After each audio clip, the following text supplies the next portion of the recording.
کریم رؤوف الرحیم۔ اما بعد فاعوذ باللہ من الشیطان الرجیم، بسم اللہ الرحمن الرحیم۔ یا ایہا الذین آمنوا ان جاءکم فاسق بنبأ فتبینوا ان تصیبوا قوما بجہالۃ فتصبحوا علی ما فعلتم نادمین۔ صدق اللہ مولانا العظیم۔ اللہم صلی علی سیدنا و مولانا محمد وعلی آلہ وصحبہ وبارک وسلم۔ مولا صلی وسلم دائما ابدا علی حبیبک خیر الخلق کلہم محمد سید الکونین والثقلین والفریقین من عرب و من عجم۔ حاضرین گرامی، اللہ تبارک و تعالیٰ کا فضل و احسان ہے کہ اس نے ہمیں اپنے حبیب مکرم صلی اللہ علیہ وآلہ وسلم کی امت میں پیدا فرمایا، اور حضور نبی رحمت صلی اللہ علیہ وآلہ وسلم کے تصدق سے اللہ تعالیٰ نے ہمارے لیے بے شمار آسانیاں فرمائیں، بے شمار رحمتیں اور برکتیں عطا فرمائیں۔ قرآن مجید فرقان حمید جیسی عظیم البرکت کتاب عطا فرمائی جو دنیا اور آخرت دونوں میں ہمارے لیے کامیابی کی ضمانت ہے اور معیار ہے۔ قرآن مجید فرقان حمید کی سورہ الحجرات میں سے چند منتخب آیات کی روشنی میں انشاءاللہ آج کی گفتگو میں ہم معاشرتی آداب پر بات کریں گے۔ معاشرتی آداب کیوں ضروری ہیں؟ اس لیے کہ جب انسان معاشرے میں باہمی زندگی بسر کرتا ہے تو چونکہ یہ ایک اجتماعی زندگی ہوتی ہے، تو جب تک انسان ایک دوسرے کے جذبات کا خیال نہ رکھے، ایک دوسرے کی عزت اور احترام نہ کرے، تب تک معاشرے میں امن قائم نہیں ہو سکتا۔ تو یہ معاملات اس وجہ سے ضروری ہیں کہ انسان دوسرے انسانوں کے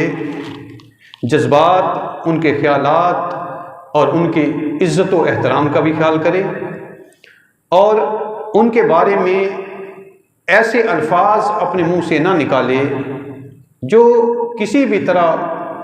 ان کی عزت کے خلاف ہوں یا ان کے دل توڑنے والے ہوں یا ان کے لیے بدنامی کا باعث بننے والے ہوں۔ اگر انسان ایسا کرے گا تو پھر معاشرے میں نفرت پھیلے گی اور بد امنی کو ہوا ملے گی۔ تو اللہ تعالیٰ نے اس سورہ پاک میں بہت سے معاشرتی آداب بیان کیے ہیں، تو آج کی گفتگو میں انشاءاللہ ان میں سے چند ایک ہم بیان کریں گے اور پھر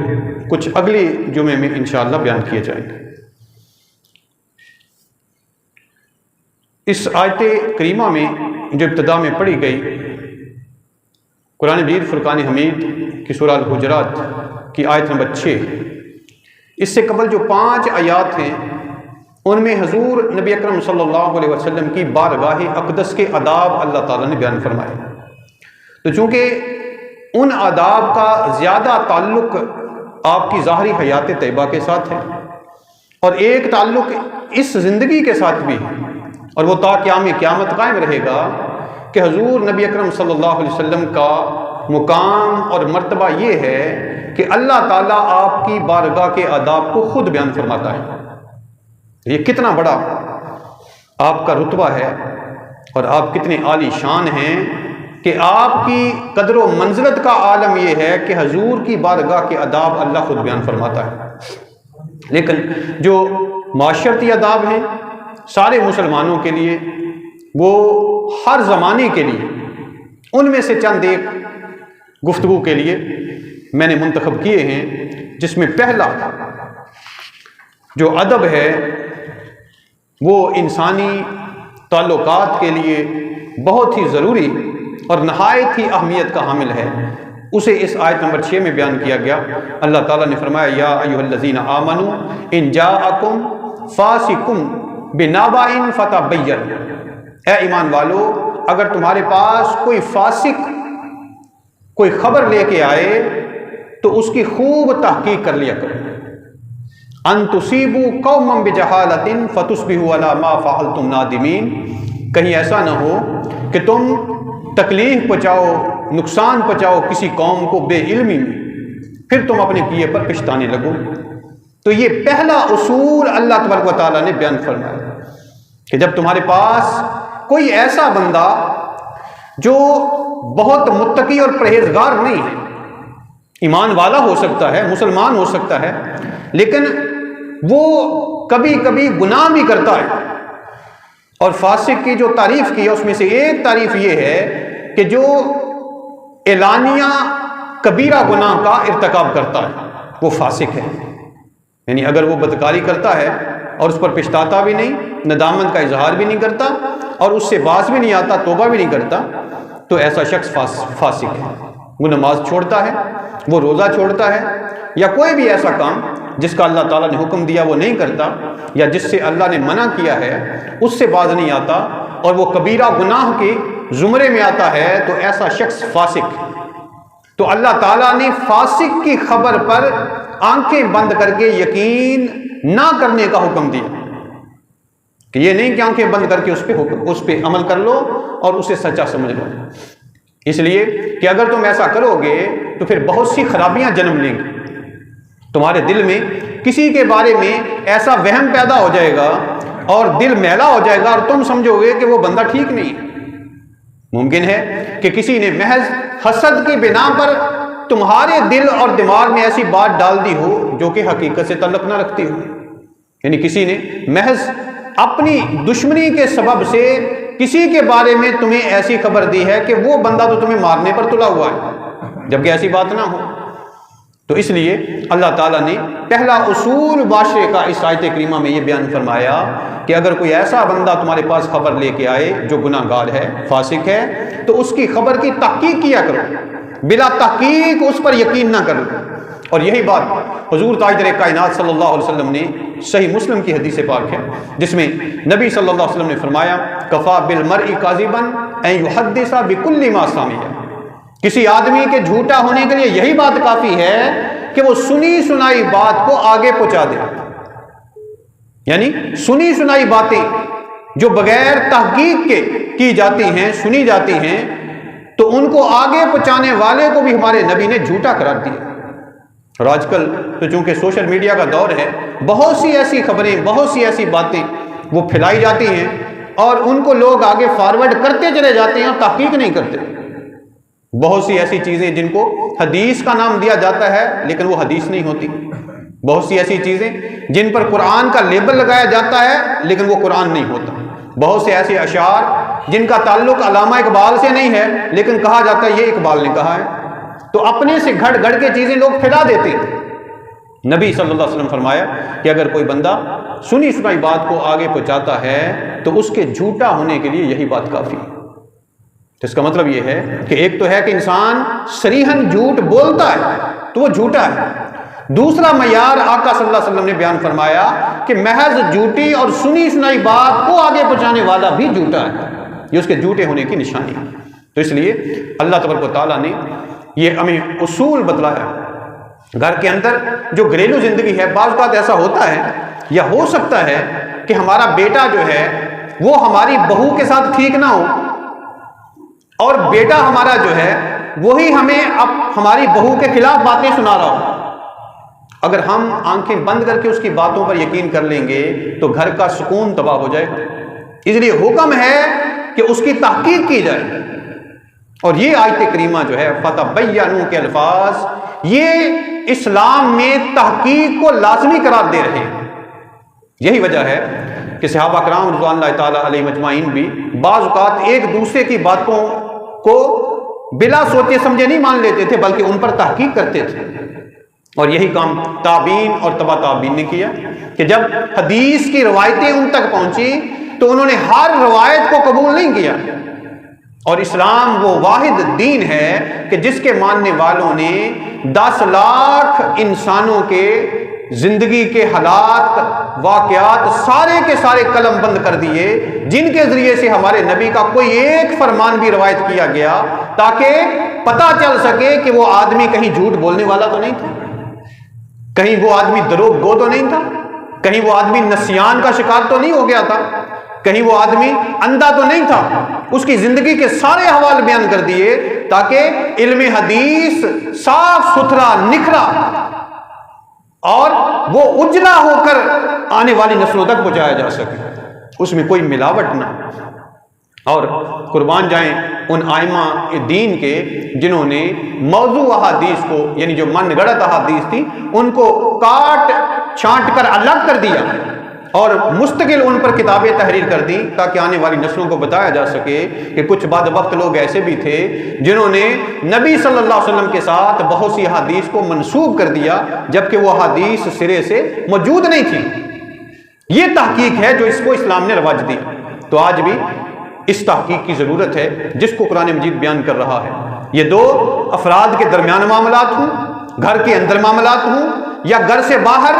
معاشرے کے اندر معاملات ہوں، یہ معاملات خواہ ملک کے درمیان ہوں یا بین الممالک معاملات ہوں، اسلام نے تحقیق پر زور دیا ہے اور یہ تحقیق انسانی معاملات کو درست رکھنے کے لیے بہت ضروری ہے۔ اگر اس تحقیق کا دامن چھوڑا جائے گا تو پھر بدگمانیاں پھیلتی، پھر جھوٹے الزامات پھیلتے اور پھر لوگوں سے جھوٹی باتیں منسوب کی جاتی رہیں گی اور وہ بڑھتی چلی جائیں گی، جس سے انسانوں کے باہمی جو معاملات ہیں وہ خراب ہو جائیں گے۔ تو اس لیے اللہ تبارک و تعالیٰ نے اس پر زور دیا، اور فا جو ہے وہ حرف تاکید ہے، بس تم خوب تحقیق کیا کرو۔ اس سے اندازہ کر لیں کہ محض تحقیق کا حکم نہیں دیا بلکہ خوب تحقیق کا حکم دیا، یعنی جب بھی تمہیں کوئی بات پہنچے اور بات بچانے والا تم دیکھو کہ کوئی متقی اور پرہیزگار نہیں ہے، کوئی فاسق و فاجر آدمی ہے، تو پھر اس بات کی خوب تحقیق کرو، پھر اس پر یقین کرو۔ تو یہ پہلا ادب اللہ تبارک و تعالیٰ نے اس آیت کریمہ میں بیان فرمایا۔ پھر دوسری بات جو آیت نمبر 9 میں اللہ تبارک و تعالیٰ نے بیان فرمائی، وَإِن طَائِفَتَانِ مِنَ الْمُؤْمِنِينَ اقْتَتَلُوا فَأَصْلِحُوا بَيْنَهُمَا، اور اگر اہل ایمان کے دو گروہ آپس میں لڑ پڑیں تو ان کے درمیان صلح کرا دو۔ فَإِن بَغَتْ إِحْدَاهُمَا عَلَى الْأُخْرَى فَقَاتِلُوا الَّتِي تَبْغِي حَتَّى تَفِيءَ إِلَىٰ أَمْرِ اللَّهِ، اور اگر زیادتی کرے ایک گروہ دوسرے پر تو پھر سب مل کر اس سے جو زیادتی کرتا ہے اس سے لڑو یہاں تک کہ وہ لوٹ آئے اللہ کے حکم کی طرف۔ فَإِن فَاعَتْ فَأَصْلِحُوا بَيْنَهُمَا، پس اگر لوٹ آئے تو صلح کرا دو ان کے درمیان، یعنی اگر وہ لوٹ آتا ہے اللہ کے حکم کی طرف تو پھر ان کے درمیان صلح کرا دو۔ بَيْنَهُمَا بِالْعَدْلِ وَأَقْسِطُوا، عدل کے ساتھ اور انصاف کرو۔ ان اللہ یحب المقسطین، بے شک اللہ تعالیٰ انصاف کرنے والوں سے محبت کرتا ہے۔ تو یہ معاشرے کا جو اسلامی معاشرہ ہے اس کا ایک اور ادب اللہ تبارک و تعالیٰ نے سکھایا کہ ظاہر ہے جب انسان مل جل کر رہتے ہیں تو ان کے درمیان اختلاف ہو جاتا ہے۔ اختلاف باپ اور بیٹے میں بھی ہو سکتا ہے، دو بھائیوں میں بھی ہو سکتا ہے۔ ہمارے نبی صلی اللہ علیہ وسلم نے فرمایا، حضرت انس رضی اللہ تعالیٰ عنہ روایت کرتے ہیں کہ حضور نے فرمایا اخلاق 10 قسم کے ہیں، ممکن ہے باپ میں موجود ہوں اور بیٹے میں نہ ہوں، اور یہ بھی ممکن ہے بیٹے میں موجود ہوں باپ میں نہ ہوں۔ یعنی یہ جو اختلاف ہے اخلاق کا، علم کا، عمل کا، یہ ہر جگہ پہ ہو سکتا ہے، لیکن قربان جائیے قرآن مجید فرقان حمید کی اس تعلیم کے کہ کس قدر پیارا حل دیا ہے، کس قدر محبت بھرا حل دیا ہے، خوبصورت اور عدل اور انصاف والا حل دیا ہے۔ اللہ تعالیٰ نے فرمایا کہ اگر اہل ایمان کے دو گروہ آپس میں لڑ پڑے تو پہلا کام یہ کرو، فَأَصْلِحُوا بَيْنَهُمَا، ان کے درمیان صلح کرو، ان کے درمیان صلح کرو۔ یعنی یہ بعید نہیں کہ اختلاف ہو جائے، اختلاف بڑھے اور پھر لڑائی کی نوبت آ جائے، جنگ و جدل کی نوبت بھی آ سکتی، لڑائی کی نوبت آ سکتی۔ اور یہ اگر اس حد تک اختلاف ہو جاتا ہے تو پھر دوسرے لوگوں کا یہ فرض بنتا ہے وہ ان کے درمیان صلح کروائیں۔ یہاں سے ہم اپنے کردار کو دیکھ سکتے ہیں۔ اگر ہمارے سامنے ہمارے ہی دو بھائی لڑ پڑتے ہیں، اور ہمارے ذہن میں اگر یہ بات ہو کہ کوئی بات نہیں، لڑتے ہیں تو لڑیں، یہ شیطانی سوچ ہے۔ اگر ہم کہتے ہیں ٹھیک ہے اس طرح ہی ٹھیک ہے، یہ آپس میں لڑتے رہیں گے، اسی میں ہمارے فائدہ ہے، یہ شیطانی سوچ ہے۔ اللہ تعالیٰ نے جو حکم دیا ہے ہمیں وہ یہ ہے فَأَصْلِحُوا بَيْنَهُمَا، کہ ہم ان کے درمیان صلح کروائیں۔ اگر ہماری نیت، ہمارا ارادہ صلح کا نہیں ہے اور ہم ان کے درمیان صلح کی کوشش نہیں کرتے، تو پھر سمجھ لیں کہ ہم اللہ کے حکم کی خلاف ورزی کر رہے ہیں۔ پھر ہم کوئی مسلمانوں والا کام نہیں کر رہے، ہم مومنوں والا کام نہیں کر رہے، بلکہ ہم شیطانوں والا کام کر رہے ہیں۔ یہ شیطانی سوچ ہے کہ وہ لڑتے ہیں تو لڑتے رہیں۔ اگر ہم یہ سوچتے ہیں کہ ہم کیوں اپنے گلے پرائی لڑائی ڈال لیں، جو کہ آج کل لوگ اکثر کہتے ہیں وہ ٹھیک ہے لڑتے ہیں تو لڑے، بھائی آج کل یہ زمانہ ہی نہیں ہے کسی کے کام میں، کسی کے معاملے میں مداخلت کرنے کا۔ یہی کہتے ہیں نا کہ کسی کے معاملے میں مداخلت کرنے کا زمانہ نہیں ہے، بھائی لڑتے ہیں تو لڑنے دیں، ہمیں کیا۔ یہ شیطانی سوچ ہے، یہ غیر ایمانی سوچ ہے۔ اسلام یہ کہہ رہا، حکم دے رہا فَأَصْلِحُوا، اور یہ بھی اللہ تعالیٰ نے تاکید کے ساتھ فرمایا فَأَصْلِحُوا، مطلب یہ ہے کہ تم ضرور صلح کرواؤ، ان کے درمیان صلح کرواؤ، یہ تمہارا کردار ہونا چاہیے۔ پھر دوسری بات اللہ تعالیٰ نے جو نشاندہی فرمائی وہ یہ ہے کہ اگر زیادتی کرے ایک گروہ دوسرے پر، تو پھر سب مل کر اس کے خلاف جو زیادتی کرنے والا ہے تم اس کے خلاف لڑو۔ یعنی اگر مذاکرات سے حل نہیں نکلتا اور امن کی کوششیں جو ہیں وہ بروئے کار نہیں لائی جاتی، ڈائیلاگ سے اس کا حل نہیں نکلتا،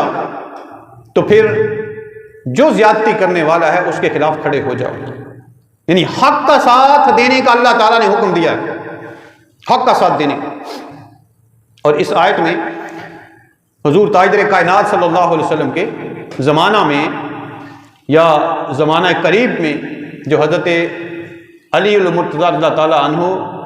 اور حضرت امیر معاویہ کے درمیان اختلاف ہوا، اور اس اختلاف کے پیش نظر پھر جو جنگیں ہوئیں، جن میں جنگ جمل، پھر جنگ صفین ہوئی، تو اس میں کچھ صحابہ کرام ایسے تھے جس میں حضرت عبداللہ ابن عمر رضی اللہ عنہ جیسے صحابی تھے جو الگ رہے، انہوں نے ساتھ نہیں دیا۔ ان کا خیال تھا کہ ایسے حالات میں ہمیں الگ رہنا چاہیے، یعنی کسی لڑائی میں مداخلت نہیں کرنی چاہیے۔ لیکن بعد ازاں وہ اس پر پچھتائے اور وہ سمجھے کہ ان کو چاہیے تھا کہ وہ حضرت علی المرتضیٰ کا ساتھ دیتے، کیونکہ حضرت علی حق پر تھے۔ اس لڑائی میں، اس جنگ میں حضرت علی حق پر تھے اور حضرت امیر معاویہ وہ خطا پر تھے، یعنی غلطی ان کی طرف سے تھی۔ اور معاملہ یہ تھا کہ جب اسلام یہ حکم دیتا ہے کہ جب کوئی خلیفہ مقرر ہو جاتا ہے مسلمانوں کے باہمی صلاح مشورے سے، تو پھر اس خلیفہ کے خلاف، اس امیر المومنین کے خلاف اگر کوئی گروہ اختلاف کرتا ہے تو حکم ہے کہ اس کو سمجھایا جائے گا،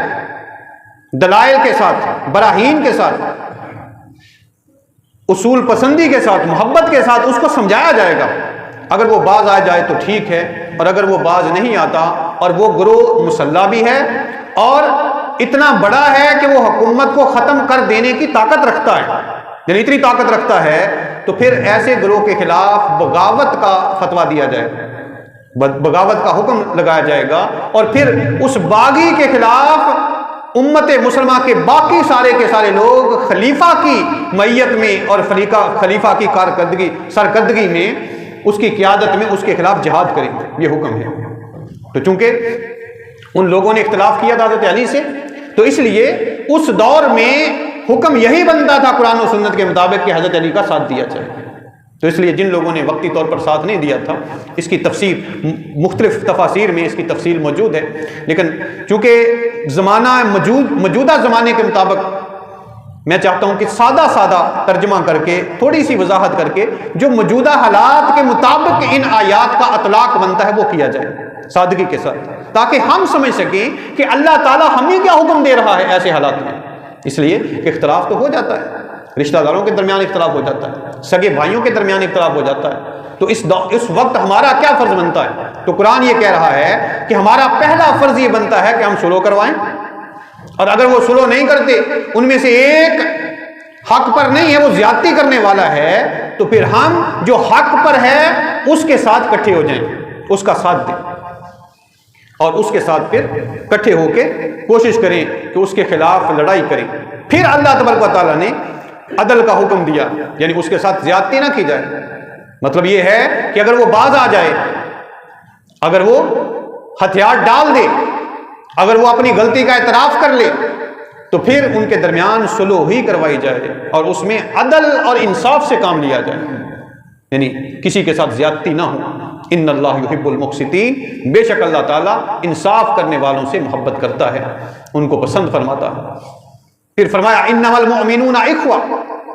بے شک مومن آپس میں بھائی بھائی۔ یہ آیت نمبر 10، فاصلحوا بین اخویکم، پس صلح کرا دو اپنے دو بھائیوں کے درمیان، یعنی بھائیوں کے درمیان اگر تنازع کھڑا ہو گیا ہے، لڑائی ہو گئی ہے اور ہو سکتی ہے، تو ان کے درمیان صلح کرواؤ، لڑائی کو ہوا نہ دو، اختلاف کو ہوا نہ دو، نفرت کو نہ بڑھاؤ، کسی ایک کا ساتھ دے کے تو نفرت کو بڑھا دو، نہیں، بلکہ صلح کرواؤ۔ اور ذرا سوچئے، اللہ تعالیٰ فرما رہا ہے انما المؤمنون اخوہ، کہ جتنے بھی ایمان والے ہیں، خواہ کوئی مشرق میں رہتا ہے، کوئی مغرب میں رہتا ہے، کوئی کسی ملک میں رہتا ہے، کوئی کسی ملک میں رہتا ہے، اللہ تبارک و تعالیٰ نے اسلام کے ماننے والوں کو شرق تا غرب اخوت کے رشتے میں پرو دیا، بھائی بھائی بنا دیا، سب بھائی بھائی۔ لیکن کتنی افسوس کی بات ہے کہ ہم ایک ماں کے اور ایک باپ کے پیدا کیے ہوئوں کو تو بھائی سمجھتے ہیں، جن کو اللہ بھائی قرار دے رہا ہے ان کو ہم بھائی نہیں سمجھتے۔ اگر ہم بھائی سمجھتے ہوں تو پھر ہم بھائی کو نقصان کیسے پہنچا سکتے ہیں؟ اگر ہم بھائی سمجھتے ہوں تو پھر ہم بھائی کی عزت پر حملہ کیسے کر سکتے ہیں؟ بھائی کا مذاق کیسے اڑا سکتے ہیں؟ بھائی پر بہتان کیسے لگا سکتے ہیں؟ بھائی کی زمین جائیداد کیسے ہتھیا سکتے ہیں؟ بھائی کو تو کوئی نقصان نہیں پہنچاتا۔ اور یاد رکھ لیں، بھائیوں والا تعلق بھی وہی پاکیزہ تعلق ہوتا ہے جس کا مشاہدہ میں اور آپ بچپن میں کرتے ہیں۔ جب انسان کا دل صاف ہوتا ہے، بچپن میں دل صاف ہوتا ہے، اور اس وقت سگے بھائیوں کی محبت دیکھنے والی ہوتی ہے، اور ایک بھائی دوسرے کے لیے لڑ پڑتا ہے، ایک بھائی دوسرے کے لیے بحث مباحثہ کرتا ہے، ایک بھائی دوسرے کے لیے اپنے آپ کو مصیبت میں ڈال لیتا ہے، اور بسا اوقات ہم دیکھتے ہیں کہ ایک بھائی اپنی چیزیں اپنے بھائی کو خوش کرنے کے لیے دے دیتا ہے، لیکن وہی رشتہ جب بڑے ہو جاتے ہیں، جب بچے ہو جاتے ہیں، بیویاں آ جاتی ہیں اور اپنا خاندان الگ بن جاتا ہے، تو پھر وہ رشتہ جو ہے وہ ٹوٹ جاتا ہے کئی جگہوں پر۔ یہ دراصل اس وجہ سے ہے کہ ہم قرآن پڑھتے نہیں ہیں، یا اگر پڑھتے ہیں تو ہم اس کو سمجھتے نہیں، اس پر عمل نہیں کرتے، ورنہ وہ محبت کبھی کم نہ ہو۔ اس لیے کہ اگر ہم مسلمان ہیں، اگر ہم مومن ہیں، تو پھر اللہ تبارک و تعالیٰ نے ہمیں جو حکم دے دیا ہے ہم اس سے ہٹ نہیں سکتے، ہٹ نہیں سکتے، پھر ہم سوچ بھی نہیں سکتے کہ ہم نے ہٹنا، خواہ اس میں ہمارا ذاتی نقصان ہی کیوں نہ ہو جائے وقتی طور پر۔ اگر ہم ایمان والے ہیں اور ایمان کا دعویٰ کرتے ہیں تو پھر ہمیں حکم ہے کہ ہم ایمان پر ڈٹ جائیں، پھر ہمیں حکم ہے کہ ہم ہمیشہ عدل اور انصاف کا دامن تھامے رہیں، خواہ کچھ بھی ہو جائے، اس سے نہ ہٹیں۔ تو یہ کتنی عجیب بات ہے کہ جسے اللہ نے ہمارا بھائی بنایا ہے اسے ہم اپنا بھائی نہ سمجھیں۔ تو اللہ تعالیٰ نے سارے مسلمانوں کو ایک دوسرے کا بھائی بنایا ہے، بس ہمیں یہ سوچ لینا چاہیے کہ اگر ہم بھائی نہیں سمجھتے تو گویا کہ ہم اس ایمان کی نفی کر رہے ہیں جس کا ہمیں دعویٰ ہے۔ پھر ہم دعویٰ کیسا کر رہے ہیں کہ ہم مسلمان ہیں؟ اللہ فرما رہا ہے سارے مسلمان مومن آپس میں بھائی بھائی، اور حضور تاجدار کائنات صلی اللہ علیہ وسلم کی کثیر احادیث اس پر گواہ ہیں، جس میں حضور ہے کہ رسول اللہ صلی اللہ علیہ وسلم نے فرمایا، کیا میں تمہیں ایسے عمل پر آگاہ نہ کروں جس کا درجہ روزے، نماز اور صدقہ سے افضل ہے؟ صحابہ کرام نے عرض کیا، یا رسول اللہ صلی اللہ علیہ وسلم ضرور، مہربانی فرمائیے۔ فرمایا، دو آدمیوں کے درمیان صلح کرا دینا۔ کتنا عظیم کام ہے! آپ نے فرمایا دو آدمیوں کے درمیان صلح کرا دینا نماز، روزہ اور صدقہ سے افضل ہے، اور فرمایا دو آدمیوں کے درمیان فساد ڈالنا ایمان کو مونڈ کے رکھ دیتا ہے، یعنی اسے کاٹ کے رکھ دیتا ہے، ایمان کی جڑ کٹ جاتی ہے فساد کرانا۔ تو ہمیشہ یہ سوچنا چاہیے کہ کہیں اگر اختلاف ہوا ہے تو ہمارے کسی جملے سے اس اختلاف میں اضافہ نہ ہو جائے، وہ اختلاف لڑائی کا روپ نہ دھار لے۔ اگر ہماری کسی بات سے وہ اختلاف بڑھ جاتا ہے تو گویا کہ ہم فسادی بن گئے، ہم فساد کروا رہے ہیں، اور فساد کرانے والا ایمان کو ختم کر بیٹھتا ہے، ایمان سے ہاتھ دھو بیٹھتا ہے۔ تو اس لیے حضور تاجدار کائنات صلی اللہ علیہ وسلم نے اس پر بہت زیادہ زور دیا اور فرمایا کہ مسلمان جو ہیں، مومن، وہ آپس میں بھائی بھائی ہیں، اور اس حد تک کہ وہ گویا کہ ایک جسم کی مانند ہے کہ جسم کا ایک حصہ اگر تکلیف محسوس کرتا ہے تو سارا جسم ہی اس کو محسوس کرتا ہے، اس سے دو چار ہو جاتا ہے۔ مسلمان اس طرح بھائی بھائی ہیں۔ اور ایک حدیث پاک میں آپ نے مسلمانوں کو ایک دیوار کی مانند قرار دیا جس کی ایک اینٹ دوسری اینٹ کے لیے مضبوطی کا باعث بنتی، سہارا بنتی۔ تو مسلمان تو ایسے ہیں، ایک جسم کی مانند۔ لیکن ذرا سوچئے، کیا ہم ایسے ہیں؟ کیا ہمارے دل کے اندر یہ احساس ہے؟ کیا ہمارے ذہنوں میں یہ شعور ہے؟ ہم دوسروں کے لیے ایسا سوچتے ہیں؟ اگر نہیں سوچتے تو پھر یہ ایمان کی نفی ہے، اسلام کی نفی ہے۔ تو اللہ تعالیٰ نے اس طرح ہمیں بھائی بھائی بنایا ہے کہ ہم آپس میں بھائی بھائی بن کے رہیں، اور اگر دو بھائیوں کے درمیان اختلاف ہو جائے تو ہمارا فرض بنتا ہے کہ ہم ان کے درمیان صلح کرائیں۔ پھر اللہ تعالیٰ نے فرمایا واتقوا اللہ، اور ڈرتے رہو اللہ سے، لعلکم ترحمون۔ بھائی بھائی بننے کا حکم دیا اور بھائی بھائی بنانے کا اعلان اللہ نے فرمایا کہ تم بھائی بھائی ہو سارے، بس ان کے درمیان صلح کرا دو، دو بھائیوں کے درمیان، واتقوا اللہ، اور اللہ سے ڈرتے رہو، لعلکم ترحمون، تاکہ تم پر رحم کیا جائے۔ اس سے مطلب یہ بنتا ہے کہ اللہ تعالیٰ نے یہ جو باہمی تعلقات ہیں مسلمانوں کے، اس میں ہمیں حکم دیا ہے کہ ہم اللہ تعالیٰ سے ڈرتے رہیں۔ اگر کوئی کسی کے ساتھ زیادتی کرتا ہے تو اس کا مطلب ہے وہ اللہ سے نہیں ڈرتا، وہ اللہ سے بے خوف ہو گیا ہے، اس لیے زیادتی کرتا ہے، اس لیے فساد کو ہوا دیتا ہے، لڑائی کو ہوا دیتا ہے اور بڑھاتا ہے۔ اور اگر وہ صلح کروانے والا ہے، اس کا جو کردار اور رویہ ہے وہ لوگوں کے درمیان صلح والا ہے، تو پھر یہ اللہ تعالیٰ کی طرف سے تقوی کی علامت ہے، اللہ کے خوف کی علامت ہے۔ تو اللہ تعالیٰ کی طرف سے اس سے واضح اور کیا بات ہو سکتی ہے کہ وہ فرما رہا ہے کہ تم اگر چاہتے ہو کہ تم پر رحم کیا جائے تو پھر رحم اسی طرح ہو سکتا ہے کہ تم میرے بندوں پر رحم کرو، اپنے مسلمان بھائیوں پر رحم کرو۔ اگر تم رحم نہیں کرو گے تو پھر اللہ تعالیٰ سے رحم کی امید نہ رکھنا، لعلکم ترحمون، تاکہ تم پر رحم فرمایا جائے۔ رحم اس پر کیا جائے گا جو اللہ کے بندوں پر رحم کرے گا۔ اللہ کے بندوں پر رحم کرو گے تو اللہ تعالیٰ تم پر رحم فرمائے گا۔ اس سے اندازہ کر لیں اللہ تبارک و تعالیٰ نے کس قدر واضح انداز میں ہمیں یہ پیغام دیا ہے کہ اگر ہم چاہتے ہیں کہ اس کی رحمت ہمیں عطا ہو، اگر ہم چاہتے ہیں کہ اس کی جنت عطا ہو،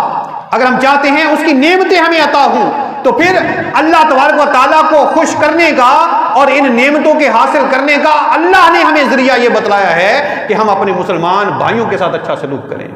ان کے بارے میں اچھے جذبات رکھیں، اچھے تعلقات رکھیں۔ اور اگر ایسا نہیں ہے تو گویا کہ پھر ہم اللہ تعالیٰ کے خوف سے بے خوف ہو گئے، اللہ تعالیٰ سے دور ہو گئے، اس کے خوف، اس سے نڈر ہو گئے، بے باک ہو گئے۔ اور اللہ کے خوف سے دور ہونا گویا کہ ایمان سے دور ہونا ہے۔ پھر آگے اللہ تعالیٰ نے فرمایا یا ایھا الذین آمنوا لا یسخر قوم من قوم عسیٰ ان یکونوا خیرا منہم، اے ایمان والو نہ تمسخر اڑایا کرے مردوں کی ایک جماعت دوسری جماعت کا کہ شاید وہ ان مذاق اڑانے والوں سے بہتر ہو۔ تمسخر نہ اڑاؤ، پھبتی نہ کسو، مذاق نہ اڑاؤ۔ اس طرح اس سے یہ مطلب نہیں کہ باہمی مزاح جو ہے اس پر پابندی لگائی، مزاح پر پابندی نہیں لگائی۔ مزاح اور مذاق میں فرق ہے۔ مزاح یہ ہے کہ آپس میں کچھ ایسا عمل کیا جائے جس سے ایک دوسرے کو خوش کرنا مقصود ہو، اور وہ خوش کرنا کیا ہے کہ جس سے کسی کی عزت نفس پر حرف نہ آئے، جس طرح حضور تاجدار کائنات صلی اللہ علیہ وسلم کی حیات طیبہ میں بے شمار مثالیں ہیں اس کی کہ نبی صلی اللہ علیہ وسلم کھجوریں کھا رہے تھے اور حضرت علی رضی اللہ تعالیٰ عنہ بھی کھجوریں کھا رہے تھے آپ کے ساتھ۔ جب حضور کھجوریں کھا رہے تھے تو حضور گٹھلیاں، یعنی کھجور دیاں گٹکاں، گٹھلیاں ساری کی ساری حضرت علی کے سامنے رکھتے جاتے۔ جب ساری کھجوریں ختم ہو گئی تو حضور نے فرمایا اے علی ساری کی ساری کھجوریں تو آپ ہی کھا گئے، ساری کی ساری کھجوریں تو آپ ہی کھا گئے، مطلب گٹھلیاں ساری آپ کے پاس جمع ہیں۔ تو حضرت علی نے کیا پیارا جواب دیا، انہوں نے عرض کیا حضور اس کا مطلب یہ ہے کہ آپ ساری کی ساری کھجوریں گٹھلیوں سمیت ہی کھا گئے؟ کہ کھا تو آپ بھی رہے تھے، تو کیا آپ گٹھلیوں سمیت ہی کھا گئے؟ یہ ہے مذاق، مذاق یہ ہے، تمسخر یہ ہے۔ اور اس پر آگے چل کے مزید وضاحت آئے گی کہ جس سے کسی کی عزت نفس پر حرف آئے، کسی کی انسلٹ ہو جائے، یعنی جن لوگوں میں بات ہو رہی ہے وہ بندہ کہ یار میں تو یہاں نہ ہی ہوتا تو اچھا تھا، یہ میرے بارے میں ایسی بات کر دی، یہ تمسخر ہے، مذاق اڑانا۔ اور دوسری بات اللہ تعالیٰ نے عورتوں کو منع کیا، وَلَا نِسَاءٌ مِّن نِسَاءٍ عَسَىٰ أَن يَكُنَّ خَيْرًا مِّنْهُنَّ، اور نہ عورتیں مذاق اڑایا کریں دوسری عورتوں کا، شاید کہ وہ ان سے بہتر ہوں۔ یعنی یہ بہتری کا فیصلہ کون کرے گا؟ یہ بات بڑی اہم ہے۔ بہتری کا فیصلہ ہمارے لباس پر نہیں ہوگا، بہتری کا فیصلہ ہمارے رنگ و روپ پر نہیں ہوگا، بہتری کا فیصلہ ہماری گاڑی پر نہیں ہوگا، بہتری کا فیصلہ ہمارے عہدہ اور معاشرتی مرتبہ پر نہیں ہوگا کہ کون بندہ کس گریڈ میں نوکری کر رہا ہے، بہتری کا فیصلہ ہمارے بزنس کی بنیاد پر نہیں ہوگا کہ کس کے پاس پیسہ زیادہ ہے، بہتری کا فیصلہ ہمارے مکان اور محلات کی بنیاد پر نہیں ہوگا، بہتری کا فیصلہ اللہ کی بارگاہ سے ہونا ہے۔ بہتر وہ ہے جسے اللہ نے بہتر قرار دیا، جسے وہ بہتر قرار دے گا۔ تو اس لیے عورتوں کو بطور خاص اللہ تعالیٰ نے کیوں منع کیا؟ اس لیے کہ عورتیں اکثر یہ کام کرتی ہیں کہ وہ اس بات کا خیال نہیں رکھتی، مذاق اڑاتے ہوئے وہ اڑا دیتی، وہ تمسخر اڑاتی، وہ انسلٹ کر دیتی ہیں، اور وہ اکثر ایسی باتیں کرتی ہیں جس سے دوسروں کی انسلٹ کا پہلو نکلتا ہے۔ تو اس میں یہ جملہ سنیے، پیر کرم شاہ صاحب کی تفسیر میرے سامنے ہے، فرماتے ہیں زبان سے مذاق کرنا، نقلیں اتار کر اس کا منہ چڑھانا، اس کے لباس یا رفتار و گفتار پر ہنسنا، یہ سب باتیں منع ہیں۔ کسی کانے کو کانا کہنا، اندھے کو اندھا کہنا، اور معذور کو اپاہج لولا لگڑا کہنا، یہ اس کا مذاق اڑانا ہے، یہ اس کی انسلٹ کرنا ہے۔ اس بات سے شریعت نے منع کیا ہے۔ اور یہ یاد رکھ لیں کہ دین اسلام وہ واحد دین ہے اور پہلا دین ہے جس نے ہتک عزت کو باقاعدہ قانون بنا دیا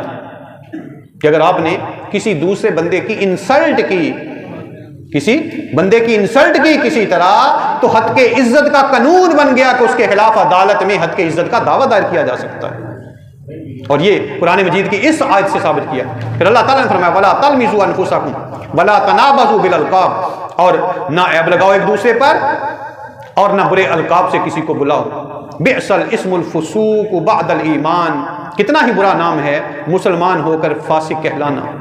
وَمَن لَّمْ يَتُبْ فَأُولَٰئِكَ هُمُ الظَّالِمُونَ، اور جو لوگ باز نہیں آئیں گے اس روش سے تو وہی بے انصاف ہے،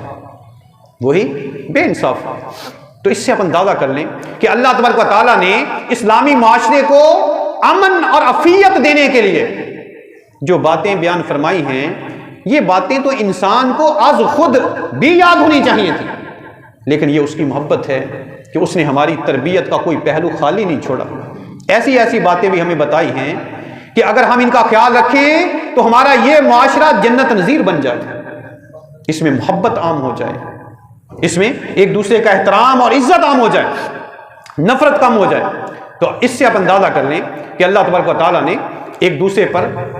الزام لگانے سے منع کیا۔ اب الزام لگانے میں یہ باتیں بھی شامل ہیں کہ اگر کسی میں کوئی کمی کجی پائی جاتی ہے، اور ہر انسان میں کوئی کمی ہو سکتی ہے، کوئی انسان کامل نہیں ہے سوائے ہمارے نبی صلی اللہ علیہ وسلم کے، آپ انسان کامل ہیں، آپ کے علاوہ کوئی انسان کامل نہیں ہے، ہر کسی میں کوئی عیب ہو سکتا ہے، کوئی کمزوری ہو سکتی ہے، لیکن ہمیں یہ حکم ہے کہ ہم اس کی کمزوری جو ہے اس کی جاسوسی نہ کریں، اس کو کریدے نہ، ٹٹولے نہ، اس کی ٹو میں نہ لگے رہیں کہ یار اس کی کوئی کمزوری ہمارے ہاتھ آنی چاہیے۔ اللہ تعالیٰ نے وَلَا تَلْمِزُوا أَنفُسَكُمْ فرمایا، اور کسی پر عیب نہ لگاؤ، ایک دوسرے پر عیب نہ لگاؤ۔ اور کس قدر پیارا انداز ہے، ذرا سوچئے، اللہ تعالیٰ کا یہ جو کلام ہے اس پر غور کیجئے۔ اللہ نے فرمایا وَلَا تَلْمِزُوا أَنفُسَكُمْ، یہ نہیں فرمایا کہ دوسروں پر الزام نہ لگاؤ، انفسکم کا لفظ یہ بتلا رہا ہے کہ جس پر الزام لگا رہے ہو اللہ نے اسے تمہارا بھائی بنایا ہے، انفسکم یعنی اپنی جانوں پر، اپنے آپ پر الزام نہ لگاؤ۔ کم کی ضمیر جو ہے وہ مخاطب کے لیے استعمال ہوتی ہے کہ دوسروں پر، اپنے آپ پر، لیکن اللہ تبارک و تعالیٰ نے بتلایا یہ ہے کہ اللہ نے تو انہیں تمہارا بھائی بنایا ہے، اگر تم اس پر الزام لگاتے ہو تو گویا کہ تم اپنے آپ پر الزام لگاتے ہو، اپنے آپ پر، اپنی جان پر الزام لگاتے ہو۔ کس قدر پیارا انداز، وَلَا تَنَابَزُوا بِالْأَلْقَابِ، اور برے القاب سے کسی کو نہ بلاؤ۔ جو اصل نام رکھا ہے والدین نے، اور ہمارے ہاں یہ بھی المیہ ہے، اور یہ بات میرے مشاہدے میں کئی دفعہ آئی ہے کہ ہمارے بچوں سے نام پوچھے تمہارے باپ کا نام کیا ہے، تو اپنے باپ کا نام پورا نہیں بتاتے، پورا نام بتانا چاہیے۔ اگر کسی کا نام عبد الرحمن ہے تو عبد الرحمن کہنا چاہیے، صرف رحمان نہیں کہنا چاہیے۔ جس کا پورا نام جو رکھا گیا ہے وہ لینا چاہیے۔ اور اگر آپ پیار سے اس نام کے علاوہ کسی اور نام سے کسی کو پکارنا چاہتے ہیں تو پکار سکتے ہیں، لیکن شرط یہ ہے کہ وہ لفظ، وہ لقب وہ اچھا ہونا چاہیے۔ یعنی آپ کسی کو پیار سے یہ تو کہہ سکتے ہیں میرے چاند، میرے چندہ، میرے سونے، میرے پیارے، جناب، محترم، حضرت صاحب، یہ تو کہہ سکتے ہیں، لیکن اگر کسی کو آپ اندھے کانے لولے لنگڑے کر کے بلاتے ہیں تو یہ آپ نے اس کا نام بدل دیا، یہ آپ نے اس کو برے لقب سے یاد کیا۔ تو اس سے یہ دیکھیے کس قدر حسین دین ہے ہمارا کہ جو صرف ایک غلط لقب سے کسی کو موسوم کرنے کی بھی اجازت نہیں دیتا، پھر کسی کے ساتھ زیادتی کی کیسے اجازت دی جا سکتی ہے؟ وَلَا تَلْمِزُوا بِالْأَلْقَابِ یعنی کسی کا برا نام نہ رکھو، برا لقب جو ہے اس سے کسی کو موسوم نہ کرو۔